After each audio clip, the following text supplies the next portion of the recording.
ধনী হতে আল্লাহ পাক নিষেধ করেন নাই, ধনী হতে আল্লাহ নিষেধ করেন নাই, ব্যবসা করতে নিষেধ করেন নাই, ধন সম্পদ আল্লাহ পাক অর্জন করতেও নিষেধ করেন নাই, কিন্তু দুনিয়ার পূজা করতে আল্লাহ নিষেধ করেছে, দুনিয়ার মোহে ডুবে যেতে আল্লাহ নিষেধ করেছেন। সম্পদ ওসমান রাদিয়াল্লাহু আনহুরও ছিল, কিন্তু সেই সম্পদ তিনি তার প্রয়োজনে যতটুকু লাগতো এতটুকু ব্যয় করতেন, বাকিটা আল্লাহর রাস্তায় ব্যয় করতেন। ওসমান রাদিয়াল্লাহু আনহুর মতো ধনী হতে কোনো সমস্যা আছে, আপত্তি আছে? একটা আমল তার জীবনী থেকে পাওয়া যায়, এটা পড়ে আমার কাছে এত নিজেকে এত ছোট মনে হচ্ছে যে কাশ যদি এই আমলটা আমি করতে পারতাম। বলে দেব, চেষ্টা করছি যে করার, আপনারাও করার চেষ্টা করেন। উসমান রাদিয়াল্লাহু আনহু ধনী ছিলেন কি না? তো নবীর কাছে গিয়ে বলছেন যে আমার ধন সম্পদ খুব বেশি বাড়ছে, ইয়া রাসূলুল্লাহ আপনি সম্পদ একটু কমানোর দোয়া করেন তো আমার জন্য। চিন্তা করা যায় মানুষ এমন দোয়া কেউ করবে এই যুগে? আচ্ছা, নবী সাল্লাল্লাহু আলাইহি ওয়াসাল্লাম বললেন তুমি উটের পিঠে, গাধার পিঠে খাওয়া দাওয়া করো, ঠিক আছে, খাওয়া দাওয়া করো। তো তিনি খাওয়া দাওয়া করেন। এখন কয়দিন পরে, কয়দিন বলতে কতদিন আল্লাহ ভালো জানেন, তিনি এসে বলছেন ইয়া রাসূলুল্লাহ আমার তো সম্পদ আরো আগের চেয়ে বাড়তেছে দেখি, আপনি কি দোয়া করলেন? সম্পদ তো আরো বাড়া শুরু করেছে এখন। তখন তিনি বলছেন যে তুমি যখন খাও তখন তোমার হাত থেকে যদি খাবার পড়ে যায় তুমি কি করো? তখন তিনি বলেছেন আমি, আমার হাত থেকে খাবার যদি পড়ে যায়, একটা দানাও যদি পড়ে যায়, আমি উটের পিঠ থেকে নেমে সেই খাবারটাকে তুলে পরিষ্কার করে তারপর খাই। উসমান রাদিয়াল্লাহু আনহু এত ধনী মানুষ, তিনি প্রতি বেলায় 100 মানুষকে খাওয়াতে পারেন, কোনো সমস্যা নেই। তিনি একাই তাবুকের যুদ্ধে 30,000 সৈন্যের দায়িত্ব নিয়েছেন। 30,000 সৈন্য 3 মাস যাবে, তার যাত্রা বিরতি করবে, খাবে দাবে, তাদের ঘোড়া অস্ত্রশস্ত্র সব দায়িত্ব একজন ব্যক্তি বহন করেছেন, ওসমান রাদিয়াল্লাহু আনহু। কত বড় ধনী আপনি চিন্তা করেন। উনার মতো ধনী কোনো পররাষ্ট্রমন্ত্রীও নাই পৃথিবীতে, এখন কোনো বিশ্ব নেতাও নাই ওনার মতো ধনী, এখন কেউই নাই। আর উনি কিন্তু তার এই ধন সম্পদ সুদের মধ্য দিয়ে অর্জন করেন নাই, তার ধন সম্পদ দুর্নীতির মধ্য দিয়ে অর্জন করেন নাই, তার ধন সম্পদ তিনি কিন্তু এই যে অন্যের সম্পদ অন্যায়ভাবে দখল করে অর্জন করেন নাই। তিনি সম্পদ অর্জন করেছেন বৈধ পন্থায়, হালাল ব্যবসা করেছেন। ব্যবসা করেছেন নাকি না? এই যে আমল, তো নবীজি বলছেন যে তোমার আমল যদি এমনই হয় তাহলে তোমাকে আল্লাহ পাক সম্পদ দিবে না, কাকে সম্পদ দিবে? তুমি আল্লাহ পাকের যে সম্পদ, রিজিকের যে শুকরিয়া আদায় করো, কৃতজ্ঞতা প্রকাশ করো যে আল্লাহ আমাকে ভালোবেসে রিজিকটা দিয়েছেন, আমার হাত থেকে পড়ে গেছে, আমি তুলে খাই। এই যে আল্লাহ পাকের নেয়ামতের প্রতি তোমার যে শ্রদ্ধা, যে সম্মান, এর শুকরিয়া স্বরূপে আল্লাহ পাক তোমাকে এরকম সচ্ছল বানায় দিচ্ছেন, আর তো কিছু করার নাই। তো উসমান রাদিয়াল্লাহু আনহুর মতো ধনী হতে কোনো সমস্যা আছে? তিনি কৃপণ ছিলেন না, তিনি আল্লাহ পাকের নেয়ামতের শুকরগুজার ছিলেন। ভুল ব্যাখ্যা নেবেন না, তিনি আল্লাহ পাকের নেয়ামতের শুকরগুজার ছিলেন। আমরা আল্লাহ পাকের নেয়ামতের শুকরিয়া আদায় করবো ইনশাআল্লাহ, এবং যা রিজিক আল্লাহ আমাদেরকে দিয়েছেন এতে সন্তুষ্ট থাকবো ইনশাআল্লাহ, এবং হালালভাবে চলার চেষ্টা করব। আল্লাহ পাক আমাদেরকে ধন দিলে সেই ধন সম্পদ যতটুকু আমার পরিবারের জন্য প্রয়োজন, বাড়তিগুলো আমরা আল্লাহর পথে দান সাদাকা করবো ইনশাআল্লাহ। আল্লাহ পাক আমাদের সবাইকে আল্লাহর রাস্তায় দান করার তৌফিক এনায়েত করুন, আমিন। সমাজ কল্যাণমূলক কাজ করেন না, জনসেবা করেন, মানুষের সেবা করেন, মানুষের কাছে থাকেন, সোশ্যাল ওয়ার্ক করেন। এই যে অ্যাসোসিয়েশন আছে না কিছু সামাজিক, নন পলিটিক্যাল, নন প্রফিটেবল কিছু ফাউন্ডেশন থাকে না, মানুষের কল্যাণে কাজ করেন, ইফতারের প্রজেক্ট করেন সামনে, ঠিক আছে। তারপরে শীতবস্ত্র হয়, তারপরে যে ত্রাণ রিলিফ, মানুষের কল্যাণ, বৃক্ষরোপণের কাজ, তারপরে আপনার এই যে রক্তদান কর্মসূচি, এই টাইপের যে ভালো ভালো কাজ, সমাজ কল্যাণমূলক কাজ, এই সমাজ কল্যাণমূলক কাজগুলো করলে মনটা বড় হবে। ভালো কাজে ব্যস্ত থাকবেন, আপনি দেখবেন মাথার মধ্যে শয়তানি নাই। যখন মানুষের কাজ নাই, সারাদিন অলস বসে থাকে, মাথার মধ্যে দুনিয়ার শয়তানি ঘোরাফেরা করতে। আল্লাহ পাক আমাদের সবাইকে ভালো কাজের সাথে থাকার তৌফিক দান, এবং ভালো কাজে একে অপরকে সহযোগিতা করার তৌফিক দান। নিজেকে ভালো কাজে ব্যস্ত রাখেন। দান সৎকা করলে কখনো টাকা কমে যায় না, মনে রাখবেন। দান করলে কোনোদিনও টাকা কমে যায় না। আপনার দানের টাকা ঘুরে ফিরে আপনার কাছে আসবে। বুঝতে পারছেন না? আপনার দানের টাকা ঘুরে আল্লাহ আপনার কাছে ফিরাই দিবে। কিভাবে ফিরাবেন সেটা আল্লাহর দায়িত্ব। আমি কি বুঝাবো কিভাবে ফিরাবেন? বুঝবেন, একটু বোঝানোর চেষ্টা করবেন। অর্থনীতি কিন্তু কঠিন, সহজ করে বোঝানোও কঠিন, সবাই সহজ করে বোঝাতেও পারবে না। আমি একটা পয়েন্ট খালি বুঝাই আপনাদেরকে, বোঝেন, চেষ্টা করেন। মনে করেন আপনাদেরকে অর্থনীতি বুঝাই, এগুলো আমাদের সাবজেক্ট ছিল, আর তখন আমরা আসলে অর্থনীতি কিছুই বুঝতাম না। তারপরে যখন কোরআন হাদিস পড়া শুরু করলাম তখন দেখলাম যে ও আচ্ছা, ব্যাপার তো খুব সহজ। সহজ জিনিসটাকে এত কঠিন করা হয় কেন? দেখেন কিরকম। মনে করেন একটা বাজার, আপনি দেখেন বাজার আছে কি? আচ্ছা, এই বাজারের মধ্যে ধরেন 100 ব্যবসায়ী আছে, আর ব্যবসায়ীরা ব্যবসা করে। আল্লাহ পাক ব্যবসা হালাল করেছেন না হারাম করেছেন? হালাল ব্যবসা। ব্যবসায় একটা 10 টাকার পণ্য আপনি চাইলে 30 টাকা, 40 টাকা, 50 টাকা, 100 টাকা বিল করতে পারবেন কি না? পারবেন। মার্কেটের একটা ফিক্সড প্রাইস থাকে, মার্কেট প্রাইস, এটাকে বলে মার্কেট প্রাইস, যে একটা দাম নির্ধারণ করা হয় যে আমরা এই দামে সব সেল করবো, তাই না? আচ্ছা, আর ব্যবসায়ীরা ব্যবসা করছে, ব্যবসায় লাভও আছে, লসও আছে, ঝুঁকিও আছে, লাভও হতে পারে, লসও হতে পারে। এখন ব্যবসা করার সময় দেখা গেল যে এক ভাই লাভ করলো আর এক ভাই লস করলো, এমনটা হয় কি না? আচ্ছা, আল্লাহ পাক এখানে কি করেন জানেন? এই বাজারের মধ্যে যে সম্পদগুলো আছে, অর্থ সম্পদ, আপনারা যেটা কারেন্সি বলেন, এগুলো আল্লাহ রাব্বুল আলামিন হাত থেকে হাতে ঘোরাতে থাকেন। আজকে আপনার হাতে, কালকে তার হাতে, কালকে তার হাতে, পরশু আরেক ভাইয়ের হাতে। এই সম্পদ বাজারের মধ্যে ঘুরতে থাকে। বাজারটা হতে পারে সমাজ, হতে পারে রাষ্ট্র, হতে পারে বিশ্ব। ভালো করে বোঝেন, ছোট পরিসরে হতে পারে সমাজ, হতে পারে রাষ্ট্র বা বিশ্ব। আল্লাহ পাক সম্পদটা সার্কুলেট করেন, ঘোরাতে থাকেন। আজকে তার হাতে, কালকে তার হাতে, কালকে তার হাতে, এভাবে সম্পদ ঘুরতে থাকে। লাভ লসের রিস্ক আছে, কেউ লাভ করে, কেউ লস করে। এভাবে সম্পদ সার্কুলেট হতে হতে হতে আল্লাহ পাক যাকে ইচ্ছা ধনী বানান, যাকে ইচ্ছা গরিব বানান। কথা বুঝতে পারছেন? এটা হলো এই জায়গায় রিজিকটা নিয়ন্ত্রণ করেন সরাসরি আল্লাহ পাক। আল্লাহ পাক কারো সম্পদ নেন, কারোকে দেন, কারো কাছ থেকে নেন, কারোকে দেন, কারো কাছ থেকে নেন, কাউকে দেন। এভাবে সম্পদ ঘুরতে থাকে। আর যদি দেখা যায় সম্পদ মানে চাহিদার চেয়ে কম হচ্ছে, আল্লাহ পাক সম্পদ উৎপন্ন করে দেন। জমিন থেকে উৎপন্ন করেন, আসমান থেকে উৎপন্ন করেন। আমি মানে বুঝাতে পারছেন? এরপরও যদি দেখা যায় যে সমাজে সংকট হলো, অন্য সমাজ থেকে আমদানি করতে হয়। যদি একটা রাষ্ট্রে সংকট হচ্ছে, অন্য রাষ্ট্র থেকে আমদানি করতে হয়। এভাবে একটা সিস্টেম চলে, ইসলামিক সিস্টেম। এখানে ব্যবসা হচ্ছে মূল।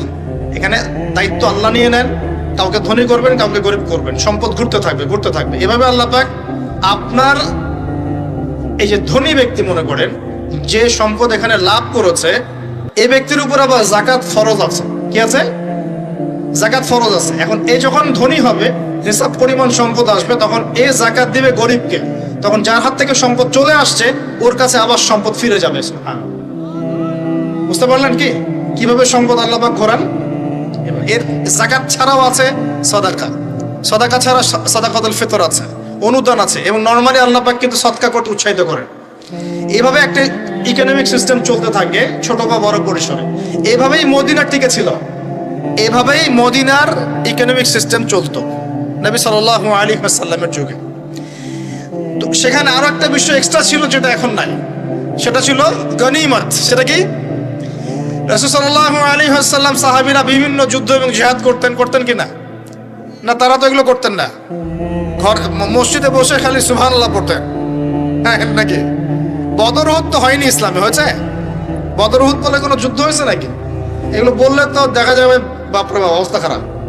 হ্যাঁ, জিহাদি বয়ান শুরু করে দিয়েছে। তখনই মুসলিমরা যুদ্ধে গিয়েছে এবং জয় করেছে, তখন বিপুল গনিমতের সম্পদ লাভ করেছে। বুঝতে পারছি? গনিমত মানে ওই যে যাদের সাথে যুদ্ধ হচ্ছে ওদের সব সম্পত্তি মুসলিমরা তখন পেয়ে যায়, কারণ ওগুলো ছেড়ে ওরা পালিয়ে যাবে। এটা এর মধ্য দিয়ে মুসলিম ব্যাপক সচ্ছলতার মুখ দেখেছিল। খায়বারের যুদ্ধে জয়ের মধ্য দিয়ে মুসলিমরা প্রায় 1/3 সম্পদ পেয়েছিল আরবের মধ্যে। জাজিরাতুল আরবের 1/3 সম্পদ শুধু খায়বার যুদ্ধ জয়ের মধ্য দিয়ে লাভ করা হয়েছে। ওইটা তো নাই, এখন ক্লোজড। আমি ওগুলো বাদ দিয়ে এই সিস্টেমগুলোর কথা বললাম, সাদাকা, ব্যবসা ইত্যাদি ইত্যাদি। তার মানে ইসলামিক ইকোনমিক সিস্টেমের মধ্যে আল্লাহ পাক সম্পত্তি নিয়ন্ত্রণ করছেন এবং কাউকে ধনী বানাচ্ছেন, কাউকে গরিব করছেন। সম্পদ হাতে হাতে ঘুরছে, যে ধনী সে আবার যাকাত দিচ্ছে, তখন গরিবের কাছে ধনীর সম্পত্তি চলে আসছে। এখন চলমান সিস্টেমে কি সমস্যা হয়? যখন আপনি ব্যবসাটাকে গুটিয়ে নিয়ে সুদটাকে প্রাধান্য দিচ্ছেন, মানে সুদের মধ্যে কি লাভ লস দুটা রিস্ক আছে, ঝুঁকি আছে কোনো? সুদে আপনি যখন খান, আপনি কি বলেন যে ঠিক আছে আমি 100 টাকা নিলাম, ব্যবসায় লাভ হলে আমি দিব 50%, লস হলে 50%? এটা তো সুদ না, এটা কি সুদ? যখন আপনি বলেন যে আমি 100 দিয়েছি, আমাকে 110 দেওয়া লাগবে, 100 দিয়েছি আমাকে 110ই দেওয়া লাগবে, আপনি তো লসের রিস্ক নিবেন না? নিবেন? সুদখোর কি লসের ঝুঁকি নিবে নাকি লাভের শর্তে টাকা দিবে? এখন যখন আপনি লাভ লসের ঝুঁকি নিচ্ছেন না, তখন একজন লাভ করা একজন লস করার কোনো সিস্টেম বাজারে থাকছে না। তখন সম্পদ ধনিক শ্রেণীর হাতে পুঞ্জীভূত হচ্ছে, তারা আস্তে আস্তে ধনী হতে থাকবে, গরিবরা আস্তে আস্তে গরিব হতে থাকবে। এরও উপরে যখন সে আবার জাকাত দিবে না, তখন ওই সম্পদ আবার গরিবের কাছেও ফিরে আসবে না। এভাবে সুদের মধ্য দিয়ে সম্পদ সংকীর্ণ হয়ে যায়, একদম একটা মার্কেট, সমাজ, রাষ্ট্র ম্যাসাকার অবস্থা হয়, দেউলিয়া হয়ে চলে যাবে। একটা করে কথা বলেছিলাম, ফলেছিল কি অর্থনীতির কথাগুলো? পাকিস্তানের কথা ফলেছে? পাকিস্তানের সামনে আরো ভয়াবহ পরিণতি আছে, আর এগুলো থেকে শিক্ষা না নিতে পারলে আমাদের সামনে ক্ষতি আছে। এগুলো বলবেই বাকে, বোঝাবেই বাকে। আর আল্লাহ পাক আমাদের কথা গ্রহণ করার মানসিকতা দান করুন, কমপক্ষে কথাগুলো শুনে একটু যাচাই করার তৌফিক আল্লাহ দান করুন। যাচাই করার পর যদি দেখা যায় যে হ্যাঁ ঠিকই বলেছে ছেলেটা, বা কম কিছুটা হলেও ঠিক বলেছে, ওইটুকু অন্তত গ্রহণ করার তৌফিক আল্লাহ দান করুন। একবারে যদি নেগলেক্ট করে দূর এইসব কথা শোনারই দরকার নাই, তাহলে তার কিছু হইল না, সমস্যা নাই। আমাদের কাজ কি? ফাযাক্কির ইন্নামা আনতা মুযাক্কির। আল্লাহ পাক আল্লাহর দ্বীনের দায়ীদের দায়িত্ব দিয়েছেন, তোমরা উপদেশ দেবে, তোমরা শুধু উপদেশদাতা। লাস্তা আলাইহিম বিমুসাইতির, কারো প্রতি তোমরা দারোগা নাও, চাপ দিয়ে মানাতে হবে, এই দায়িত্ব তোমাকে দেওয়া হয় না। জাস্ট বলে দিয়ে চলে আসে সামনে। ফাযাক্কির ইন্নাফাআতি যিকরা, তুমি উপদেশ দিবে হে নবী। সায়াযাক্কারু মান ইয়াখশা, যে উপদেশ গ্রহণ করবে সে শীঘ্রই গ্রহণ করবে, যে আল্লাহকে ভয় করে সে শীঘ্রই উপদেশ গ্রহণ করবে ইনশাআল্লাহ তাআলা। প্রিয় ভাইরা, তো এখনকার চলমান বিশ্বের ইকোনমিটা হচ্ছে সুদ ভিত্তিক। এই কারণেই ইকোনমিক সমস্যাগুলা, মন্দাগুলা, স্যাংশনগুলা, করাপশনগুলা, এগুলো সুযোগ থেকে যায়। আদারওয়াইজ ইসলামিক ইকোনমিক সিস্টেম পরিপূর্ণরূপে থাকলে এই সমস্যাগুলো হতো না। রমজান মাসে ওয়াদা নাম্বার 5, কয়টা ওয়াদা করছেন এই পর্যন্ত ভাই? 4টা। ওয়াদা নাম্বার 5 হচ্ছে রমজান মাসে যার যার যাকাত ফরজ হয়, যাকাত অবশ্যই যাকাত আদায় করে দিবেন ইনশাআল্লাহ। করবেন কি না? আপনারা কি মনে করেন যে নামাজই খালি ফরজ, যাকাত ফরজ না? যাকাত ফরজ না? যে কেউ যদি মনে করে নামাজ ফরজ, যাকাত ফরজ না, সে ব্যক্তি কাফের। হ্যাঁ, আমার ফতোয়া না, যে কোনো আলেমকে জিজ্ঞাসা করেন না, যে কোনো মাযহাবের আলেমকে জিজ্ঞাসা করেন, যে কোনো মাযহাবে। মান ফাররাকা বাইনাস সালাতি ওয়াজ যাকাত, যে ব্যক্তি সালাত এবং যাকাতের মধ্যে পার্থক্য করে, সে ব্যক্তি মুসলিম মিল্লাত থেকে খারিজ হয়ে যাবে। আবু বকর সিদ্দিক রাদিয়াল্লাহু আনহুর যুগে কিছু মানুষ যাকাত দিত না, দিতে চায় নাই। আবু বকর সিদ্দিকের মতো নরম মানুষ না মনে হয়, নরম মানুষ নামাজে দাঁড়ালেই ঝরঝর করে কান্না শুরু করেন, নরম মনের মানুষ, তিনি যাকাত অস্বীকারীদের বিরুদ্ধে যুদ্ধ করলেন। ইতিহাস পড়ে দেখেন। তারপরে তারা ভয়ে যাকাত দেওয়া শুরু করলো। একজনের বিরুদ্ধে অ্যাকশন নেওয়া হয়েছে, বাকিরা ভয়ে যাকাত দেওয়া শুরু করেছে। রাষ্ট্রীয় কোষাগার সমৃদ্ধ হলো। মুসলিমরা কি ওই সময় সুদের মধ্য দিয়ে রাষ্ট্রীয় কোষাগার বৃদ্ধি করত? যাকাত ছিল, গনিমত ছিল, সাদাকা ছিল, ব্যবসা ছিল, কৃষি ছিল, এইগুলোর মধ্য দিয়ে তারা সমৃদ্ধ হতো। আর এই সমৃদ্ধি দিয়ে আমরা প্রায় 1200 বছর বিশ্ব শাসন করেছি। কত বছর? 1200 বছর আমরা বিশ্ব শাসন করেছি। আর এখন আমাদেরকে চাইতে হয়, লোন দেন, এই করেন, সেই করেন। আমাদেরকে নিচের হাত হইতে হয়েছে, নিচের হাত। কি লজ্জা আমাদেরকে নিচের হাত হতে হয়েছে, ওরা এখন উপরের হাত। ওরা আমাদেরকে এখন অনুদান দেয়, আবার সুদের শর্ত দিয়ে দিবে। আপনারা তো IMF বুঝবেন না, ওইটাতে আমি যাচ্ছি না। এমন কিছু শর্ত দিবে যেটা রাষ্ট্রের গলা দড়ি চিপে রেখে দিবে। এটা যারা এখানে বিক্ষোভ ব্যক্তিত্বরা আছেন তারা বুঝবেন আমার কথা। গলার মধ্যে দড়ি দিয়ে ফাঁস লাগিয়ে রেখে দিবে, এর নাম লোন দেওয়া। গলায় দড়ি দিয়ে ফাঁস ধরে রেখে দিবে, এর নাম লোন দেওয়া। দিবি না মানে টান দিয়ে নিয়ে নিবে, তারপর শ্রীলঙ্কা বানায় রেখে দিবে। শ্রীলঙ্কা এমনি এমনি হয়েছে নাকি? ওর গলায় আগে রশি পরাইছে, নে তুই নে এগুলো সব নে। রশি আস্তে আস্তে টান দিছে দিয়ে এক পর্যায়ে যখন দেখছে এ তো আর আমার কিছু শোধ করতে পারবে না, টান দিয়ে সব নিয়ে দেউলিয়া শেষ নাই। শিক্ষা বিশ্ব বুঝতে হবে কোরআন সুন্নাহ আল্লাহ পাক শুধু এই যে ঝাড়ফুঁক করার জন্যে আর তাবিজ করার জন্যে, হ্যাঁ, শুধু বরকত নেওয়ার জন্যই নাজিল করেন নাই। কোরআন এবং সুন্নাহ আল্লাহ পাক নাজিল করেছেন যাতে কোরআন সুন্নাহ দিয়ে আমরা চলমান সমাজের বিশ্বের সমস্ত সমস্যাগুলোর সমাধান খুঁজে বের করতে পারি। না কি মনে হয় আপনাদের? এই জন্য আল্লাহ নাজিল করেন নাই? আমি একটা আয়াত বলি তাহলে বুঝবেন। আল্লাহ বলেছেন সূরা নাহল আয়াত নাম্বার 89, সূরা নাহল আয়াত নাম্বার 89 আল্লাহ পাক বলছেন বিসমিল্লাহির রহমানির রহিম, ওয়া নাযালনা আলাইকাল কিতাব, হে নবী আমি আপনার প্রতি এমন একটা কিতাব নাজিল করে দিয়েছি, মানে কোরআন, তিবিয়ানান লিকুল্লি শাই, যে কিতাব প্রতিটা বিষয়কে ব্যাখ্যা করবে ইনশাআল্লাহ। ব্যাখ্যা করে কিনা? কোরআন প্রতিটা বিষয়কে ব্যাখ্যা করে কিনা? ওয়া হুদান, এবং কোরআন হবে আমাদের জন্য হেদায়াত, মানে পথনির্দেশ, গাইডেন্স। ওয়া রাহমাতান, এবং আল্লাহর পক্ষ থেকে রহমত, দয়া। ওয়া বুশরা লিল মুসলিমিন, আর মুসলমান জাতির জন্য এই কোরআন হচ্ছে সুসংবাদ। বলে সুবহানাল্লাহ। এই কোরআন যদি পড়ি না, বুঝি না, আমল করি না, তাহলে এর সমাধান কেমন করে বের করব? আল্লাহ পাক আমাদেরকে এমন ওলামায়ে কেরাম দান করুন, এমন প্রজন্ম দান করুন, এমন যুব সমাজ দান করুন, এমন নেতৃত্ব দান করুন যারা কোরআন এবং সুন্নাহর জ্ঞান দিয়ে পুরো বিশ্বটাকে শাসন করতে পারবে ইনশাআল্লাহ। আল্লাহ পাক, আমি দোয়া করি আল্লাহ পাক আমাদের ঊর্ধ্বতন কর্তৃপক্ষ সহ সবাইকে এমন হেদায়েত দান করুন যে হেদায়েতের আলোকে তারা কোরআন সুন্নাহর কাছে এমনভাবে আত্মসমর্পণ করবে যে ওই হেদায়েতের আলো নিয়ে, ওই আলোর মশাল নিয়ে ইনশাআল্লাহ বিশ্বটা জয় করবে ইনশাআল্লাহ। এমন প্রজন্ম আসবে ইনশাআল্লাহ। যদি এই এস্টিমেশনগুলা, প্রেডিকশনগুলা ফলে, এরকম প্রজন্ম যে আসবে এটাও একদিন ফলবে ইনশাআল্লাহ। তাহলে আমরা নিয়াত করতে পারি কি, 7 নাম্বার ওয়াদা করতে পারি যে আমরা সবাই কোরআন এবং সুন্নাহর ইলমটা অর্জন করব ইনশাআল্লাহ। কমপক্ষে বেসিক কিছু জ্ঞান অর্জন করব ইনশাআল্লাহ। আমি বলছি না যে সবাইকে মুফতি হওয়া লাগবে, সবাইকে দায়ী হতে হবে, সবাইকে একদম মুফাসসির হতে হবে, এটা জরুরি না, এটা মানুষ পারবেও না। কিন্তু কমপক্ষে ইসলামের বেসিক জিনিসগুলো কি আমরা শিখতে পারি না ভাই? এটা শেখার জন্য কি খুব কষ্ট করতে হবে? আল্লাহ পাক আমাদের সবাইকে খাস নিয়াত করার তৌফিক দান করুন, খালেস নিয়াত করার তৌফিক দান করুন। দ্বীনের জ্ঞান অর্জন আল্লাহ পাক ফরজ করেছেন ভাই। দ্বীনের জ্ঞান অর্জন করা মুস্তাহাব বিষয় নয়, নফল কিছু নয়। তালাবুল ইলমি ফরিদা আলা কুল্লি মুসলিম, প্রত্যেক মুসলমানের উপরে দ্বীনের ইলম অর্জন করাটা ফরজ। এটা কি নফল?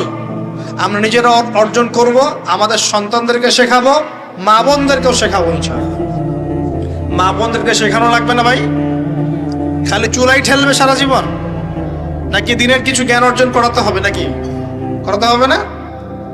আল্লাহ পাক আমাদের সবাইকে আদর্শ ইসলামিক পরিবার দান করুন বলি আমিন। যে কথা বলতে গিয়ে এসেছি, গভীরে চলে গেছিলাম। আপনারা যাকাত দিয়েন রমজান মাসে, আল্লাহর ওয়াস্তে যাকাতগুলো দিয়ে দিয়েন এবং আল্লাহর ওয়াস্তে একটু ওয়াদা করেন আর যাই করেন অর্থনৈতিক জীবনে সুদের সাথে সম্পৃক্ত হবেন। সুদের পাপ কি? নিজের মায়ের সাথে জেনা করা। এই হাদিস কেউ শোনায় নাই ভাই? সুদের পাপের 70টা বা 73টা শাখা আছে। তার সবচেয়ে উঁচুটা আমি বলেছি কোরআন থেকে, আল্লাহ এবং তার রাসূলের সাথে যুদ্ধ করা। সবচেয়ে নিচের পাপটা কি জানেন? সবচেয়ে নিচের পাপ হচ্ছে নিজের মাকে বিয়ে করা। নাউযুবিল্লাহ। নিজের মাকে কেউ বিয়ে করে? এর চাইতেও জঘন্য কাজ হলো সুদ খাওয়া, কারণ সুদের মধ্য দিয়ে মানুষের রক্তকে চুষে খাওয়া হয়। আর মেরাজের রাতে যখন নবী সাল্লাল্লাহু আলাইহি ওয়াসাল্লাম, যে মেরাজের কথা বলছিলাম, তিনি আল্লাহর সাথে সাক্ষাৎ করতে গিয়েছিলেন, তখন জাহান্নামের অনেক আযাব তিনি দেখেছেন। আর কিছু প্রশ্ন করতে পারে মানুষ যে জাহান্নাম কি তাহলে আগেই তৈরি হয়ে আছে, আযাব কি এই সেই? এইগুলো অ্যান্সার দেওয়ার জন্য আরেকটা লেকচার লাগবে। মনে রাখবেন, সময় এর নিয়ন্ত্রণ আল্লাহর হাতে। আমাদের কাছে অতীত, বর্তমান, ভবিষ্যৎ এই বিষয়গুলো আছে, আমাদের টাইম ফ্রেমের মধ্যে এটা আছে। আল্লাহ পাকের কাছে এইভাবে সময় না যে অতীত একটা, এটা বর্তমান, এটা ভবিষ্যৎ, এমন নয়। সবকিছু আল্লাহর সামনে, সবকিছু সবকিছু। আমরা যেখানে ঘুরি, এই সৌরজগতে আমরা ঘুরছি, এই যে ওয়াজ করছি যখন আমরা, এখনো জমিনটা ঘুরছে, ঘুরছে কিনা? আমাদেরকে নিয়ে পৃথিবী ঘুরছে শূন্যের মধ্যেই। সুবহানাল্লাহ বলেন। আমাদেরকে নিয়ে পৃথিবী এখনো এই মুহূর্তেও শূন্যের মধ্যে ঘুরছে, আসমানে ঘুরছে, ঘুরছে কিনা? আমরা কি টের পাচ্ছি? টের পাচ্ছি না। সূর্য উঠছে, আমাদের কাছে মনে হয় যে একটা দিন আসলো, ডুবলো, একটা রাত হয়ে গেল। যদি আল্লাহ পাক পৃথিবীর ঘোরার গতিটাকে কমায় দেন, তাহলে কি হবে জানেন? দিন রাত লম্বা হয়ে যাবে। বুঝেন না? মনে হয় আল্লাহ পাক যদি এই যে আমরা ঘুরছি মনে করেন এভাবে, আল্লাহ যদি গতিটাকে কমায় দেন, আস্তে আস্তে করে, তাহলে দিন রাত লম্বা হয়ে যাবে। বিজ্ঞানীরা বলে, এটা বিজ্ঞানীদের কথা, এটা আমার কথা না, বিজ্ঞানীরা বলে তখন আমাদের দাড়ি চুলও নাকি পাকবে না, বয়সও নাকি পারবে না। যাই হোক, ওটা ওদের থটস, এটা আমাদের থটস না। আলোর বেগে যদি মানুষ মহাবিশ্বে, মহাকাশে সফর করতে পারে, আলোর বেগের চেয়ে বেশি বেগে, এখনকার সায়েন্সরা বলে, ওরাই বলে যে মানুষ তখন ফিউচারে চলে যেতে পারে, ভবিষ্যতে যেতে পারে, আলোর বেগে যদি সফর করতে পারে। এটা ওদের কথা, আমরা এইসব আলোচনা যাচ্ছি না। বলছি সময়ের নিয়ন্ত্রণ কার হাতে? আল্লাহর হাতে। বারজাখ বলে একটা জগৎ আল্লাহ তৈরি করেছেন। কি নাম? বারজাখ। এই জগৎটা হচ্ছে আমাদের দুনিয়ার জগৎ আর জান্নাত জাহান্নামের যে কিয়ামতের দিন, এর মাঝখানের একটা জায়গা। এখানে ইল্লিন আর সিজ্জিন দুটো স্তর আছে, একটা নাম ইল্লিন, একটা সিজ্জিন। এই দুনিয়ার নেককার মানুষ যারা, তাদের আত্মাগুলোকে আল্লাহ পাক এই যে ইল্লিনে নিয়ে গিয়ে রেখে দেন। আর দুনিয়াতে যারা পাপাচারী, তাদের আত্মাগুলোকে আল্লাহ পাক সিজ্জিনে রেখে দেন।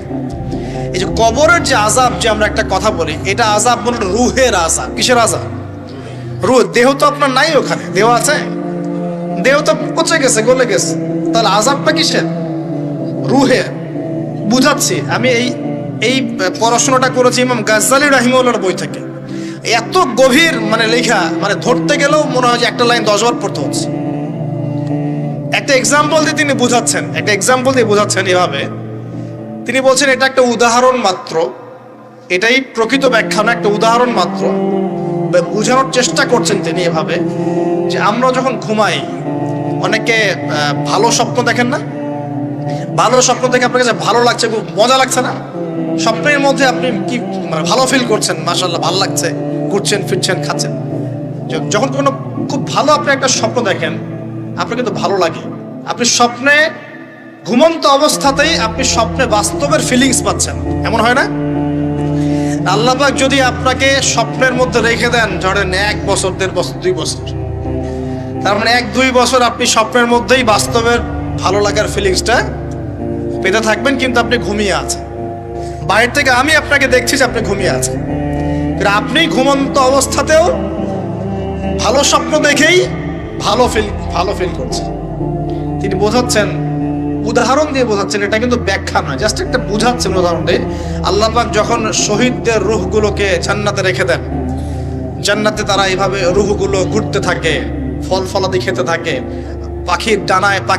পাখির মধ্যে রূহ দিয়ে দেন, সবুজ পাখি, এই পাখি উড়তে থাকে, তারা ভালো ফিল করতে থাকে। ওই হায়াতটাকে আল্লাহ পাক তাদের কাছে বাস্তব বানিয়ে দিয়েছেন। কথা বুঝতে পারছেন?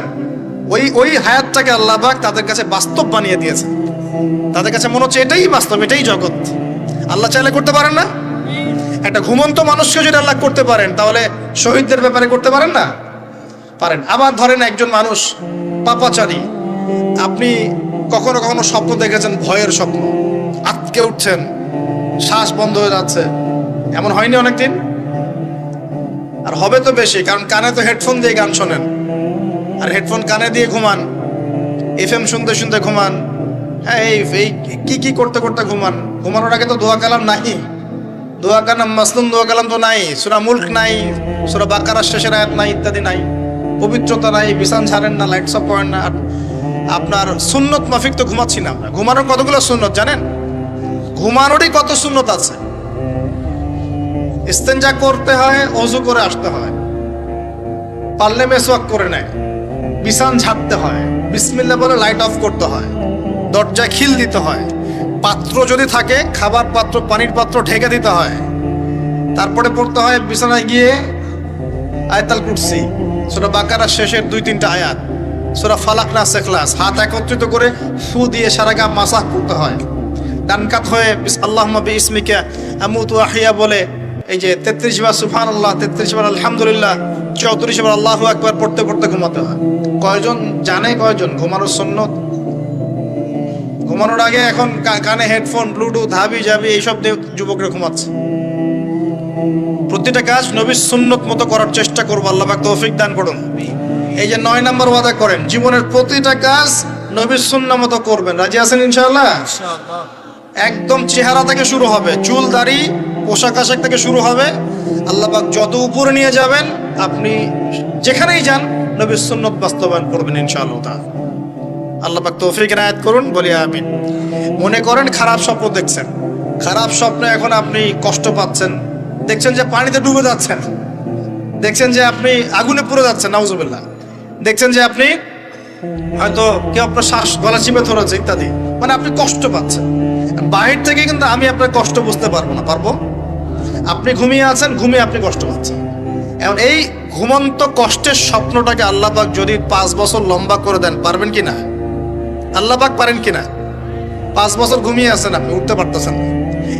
এখন এটা হয় না, আল্লাহ চাইলে পারেন, সম্ভব কিনা? আল্লাহ পাক 309 বছর ঘুম পাড়া রাখেন নাই মানুষকে, আছে না দলিল? কোরআনে আছে না? কোন সূরায়? এই তো মাশাআল্লাহ, মাশাআল্লাহ, সূরা কাহফে আছে না? 309 বছর আল্লাহ পাক 9 জন 10 জন ছেলেকে ঘুম পাড়া রাখছেন না?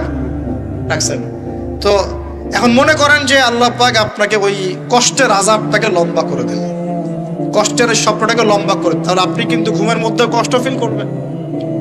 এখন কবরে যদি আল্লাহ পাক বারজাখের জীবনে সিজ্জিনে কিছু আত্মাকে রেখে আত্মাগুলোকে আযাব দেন এবং ওইটাকেই যদি তাদের কাছে বাস্তব ফিল দিয়ে দেন, তাহলে কি তার আযাব পাবে না? অনেক ব্যাখ্যা আছে যেগুলো নিয়ে আলাদা লেকচার দেওয়া লাগে। এতটুকু বোঝেন যে আল্লাহ পাক ইন্নাল্লাহ আলা কুল্লি শাইইন কাদির, আল্লাহ পাক প্রতিটা বিষয় সম্পর্কে ক্ষমতাবান। আল্লাহ পাকের হাতেই সব ক্ষমতা, আল্লাহ সব করতে পারেন। যে আল্লাহ পাক আমাকে শ্বাস নেয়ার ক্ষমতা দিচ্ছেন, নিঃশ্বাস নিচ্ছি, একটা নিঃশ্বাসের দাম কি অন্য কেউ দিতে পারবে? যে আল্লাহ পাক এনভায়রনমেন্ট, বায়ুমণ্ডলের মধ্যে নাইট্রোজেন গ্যাস দিয়ে দিয়েছেন, এই গ্যাস কি কে দিয়ে? অন্য কেউ দিয়েছে? যে আল্লাহ পাক শ্বাস নেওয়ার জায়গা দিয়েছেন, আমাদের হার্ট পাম্প করছে, জন্মের সময় থেকে পাম্প করছে, এখন পর্যন্ত থামে নাই। একদিন 1 মিনিটের জন্য থেমে গেলেই শেষ। এটা কে চালু করে রেখেছে? যে আল্লাহ এত কিছু করতে পারেন, সেই আল্লাহর পক্ষে নবী সাল্লাল্লাহু আলাইহি ওয়াসাল্লামকে তার কাছে নিয়ে যাওয়া, এই আযাবগুলো দেখানো এমন কঠিন কিছু? এগুলো নিয়েও এখন মানুষ প্রশ্ন তোলে। ঈমান কোন জায়গায় চলে গেছে চিন্তা করেন। তো এখানে নবীজি অনেকগুলো শাস্তি দেখেছেন, তার মধ্যে একই পাপের কারণে 3টা শাস্তি দেখেছেন। কয়টা ভাই? এই সেই বিখ্যাত পাপের নামটাই হচ্ছে সুদ। কি নাম সেই পাপের?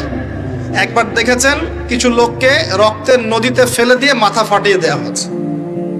জিজ্ঞাসা করলেন এরা কারা? জিবরাইল আলাইহিস সালাম বলছেন এরা আপনার উম্মতের সেই সব ব্যক্তি যারা সুদখোর ছিল।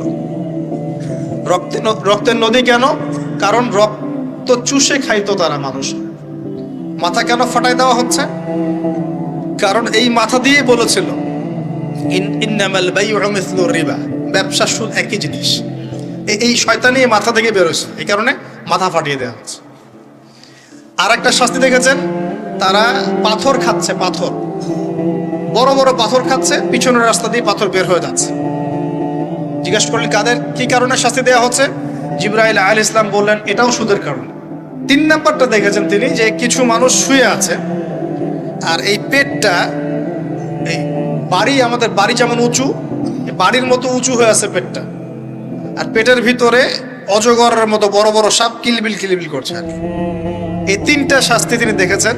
দেখে জিবরাইল আলাইহিস সালামকে বলছেন এই 3টা শাস্তি কি কারণে? 3টার ক্ষেত্রেই জিবরাইল আলাইহিস সালাম বলেছেন সুদের কারণে, সুদের কারণে, সুদের কারণে। আল্লাহ পাক আমাদেরকে হেফাজত করুন। 10 নাম্বার নিয়াত, আমরা সবাই হালাল খাওয়ার চেষ্টা করবো ইনশাআল্লাহ। আমরা হারামের দিকে যাবো না ইনশাআল্লাহ। হালাল রিজিক আল্লাহ যতটুকু দিবেন এতটুকু তো সন্তুষ্ট থাকবো ইনশাআল্লাহ।